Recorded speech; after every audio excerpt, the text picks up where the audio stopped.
Hello each and everyone. Hope all are doing well. Welcome to AS Smart Education. तर आजचा जो lecture आहे त्यामध्ये आपण MS सेट 2023 जे की 26 मार्चला होणार आहे त्यासाठी PYQs बघणार आहोत विथ द कंप्लीट एक्सप्लेनेशन.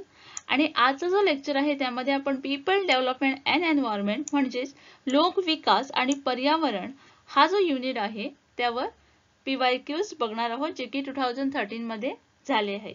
तर या युनिट मधून तुम्हाला 5 डिफरंट क्वेश्चन्स बघायला भेटतील. जो प्रत्येक जो प्रश्न आहे तो 2 मार्क्स साठी आहे. म्हणजे इथून तुम्ही इझिली 10 मार्क्स जे आहे ते स्कोर करू शकता. कारण इथे नेगेटिव्ह मार्किंग नाही आहे. जर एखादा प्रश्न चूक झाला असेल तरी सुद्धा चालेल. Okay.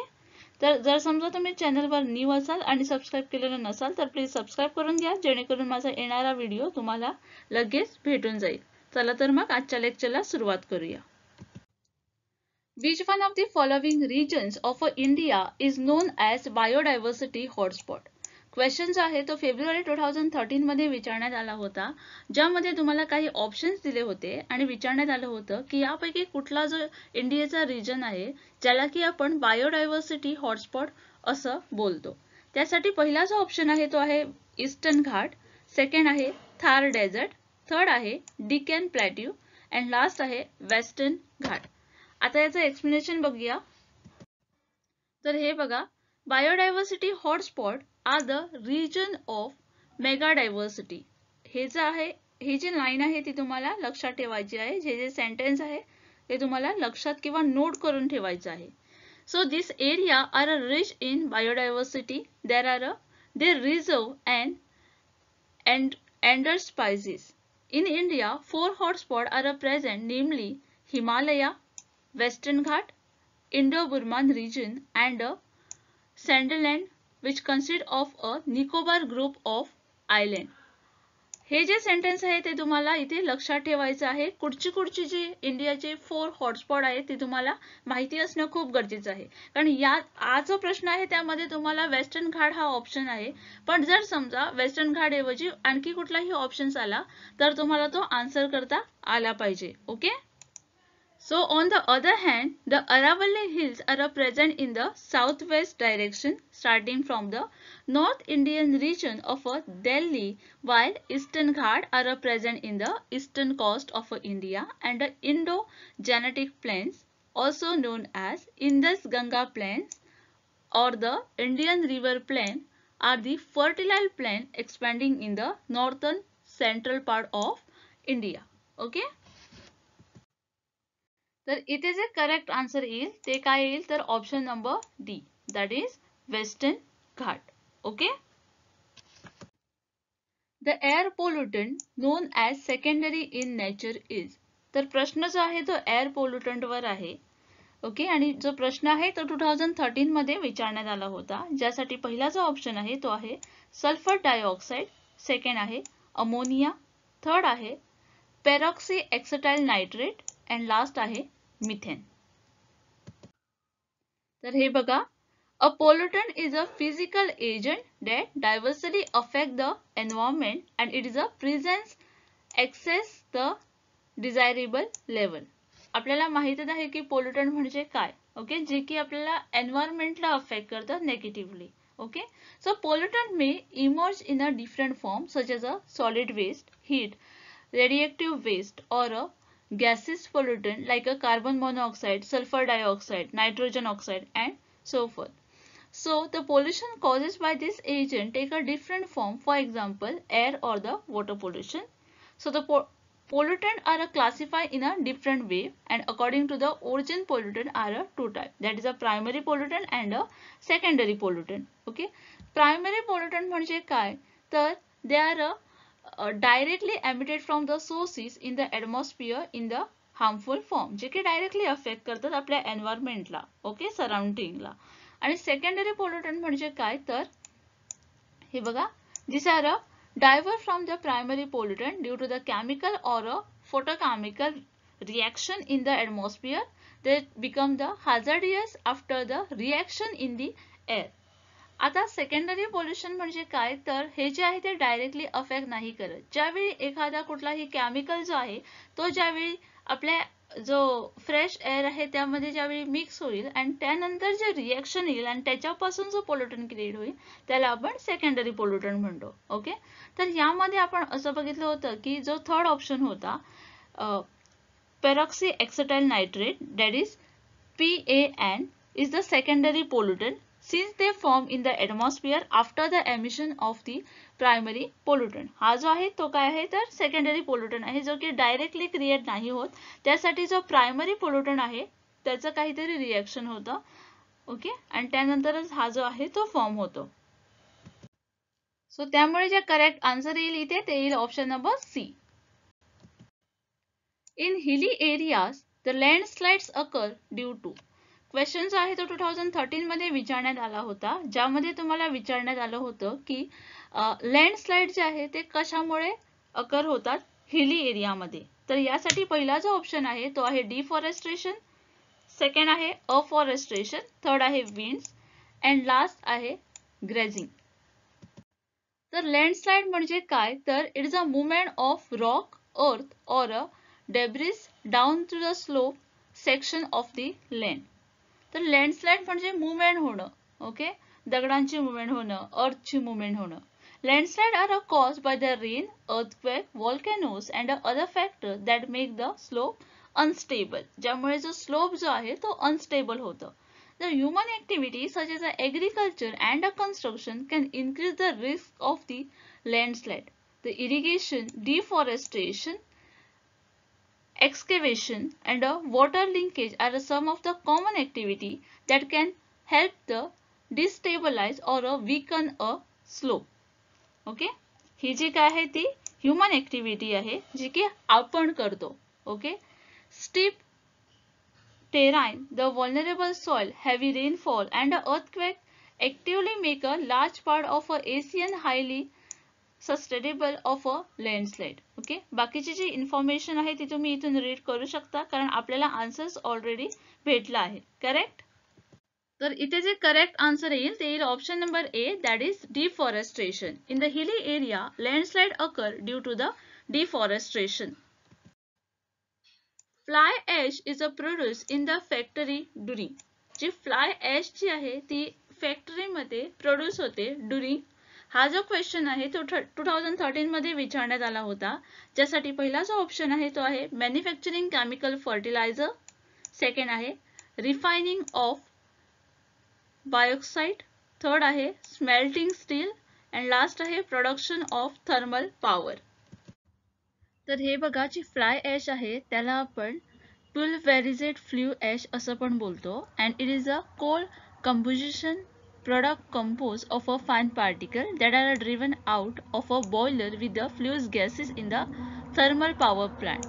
Okay, so it is a composed of teeny airborne particles and thus considered to be type of a particulate matter or a particles pollution. Okay, so we concluded that the fly ash is a environmental pollutant which is generated by the thermal power plants. Okay, so here some of the problems of fly ash are: transportation of fly ash is difficult since the lightweight particles tend to fly, causing the air pollutions. Okay, the weight of that teeny ash is so light, so because of that they easily air मध्ये mix up होतात. Okay, आणि त्यामुळे काय होतं, air pollution होतं. Second one is long inhalation causes the serious respiratory problem. त्यामुळे आपल्याला respiratory problem पण होऊ शकतो. Okay, affect the horticulture, agriculture and a forest field. Disposal of a sea, river or a pond damage aquatic life. Flash causes the siltation problems and it require of a huge land for making the ash pond or a dike. So इथे जे correct answer येईल ते येईल option number D. Fly ash is a produce in a factory during production of thermal power. Kyoto protocol aim at. आता हा जो Kyoto protocol हा जो सब टॉपिक आहे या युनिटमध्ये तो खूपच इम्पॉर्टंट असा टॉपिक आहे, कारण या टॉपिकवर आपल्याला बरेच वेळी क्वेश्चन्स बघायला भेटतात. तर हा जो प्रश्न आहे तो 2013च्या क्वेश्चन पेपरमध्ये विचारण्यात आला होता, ज्यामध्ये ऑप्शन्स दिले होते containing emission of greenhouse gases, second होता stabilizing ozone cover, third होता reducing water pollution and last होता arresting divertification. ओके, तर हे बघा पहिलीच लाईन तुम्ही रीड करू शकता. याचे जे करेक्ट आन्सर आहे ते आहे containing emission of a green house gases. पण मी कोयोटो प्रोटोकॉल याच्याबद्दल पण थोडं जाणून घेऊया. तर it is a international agreement that aim to manage and reduce the carbon dioxide emission and greenhouse gases. इथे तुम्हाला लक्षात ठेवायचं आहे की हा जो कोयोटो प्रोटोकॉल आहे ते काय आहे, इंटरनॅशनल अग्रीमेंट आहे आणि त्याचे आपल्याला एम पण लक्षात ठेवायचे आहे.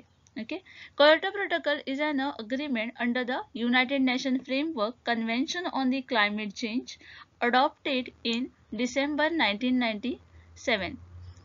हे पण इयर तुमच्या लक्षात असणं खूप गरजेचं आहे, कारण एखाद्या वेळेस इयर पण आपल्याला विचारलं जाऊ शकतं. And it is a legally binding treaty to reduce the greenhouse gas emission. Okay. So हे जे काही पॉइंट आहेत ना ते खूपच इम्पॉर्टंट आहेत. बाकीचे जे पॉइंट इथे मी तुम्हाला दिले आहेत ते तुम्ही रीड करून एकदा घेऊ शकता. ओके, सो इथे जे करेक्ट आन्सर येईल ते येईल option number A, Kyoto protocol aim at containing emission of green house gases. The major cause of waterborne diseases in India is. हा पण जो प्रश्न आहे ना तो रिपीट होत आहे, कारण याच्यावर पण तुम्हाला वॉटरबोर्न डिसीजेस जे आहेत ते विचारले जातात most of the time. So हा पण जरा लक्ष देऊ नाही का.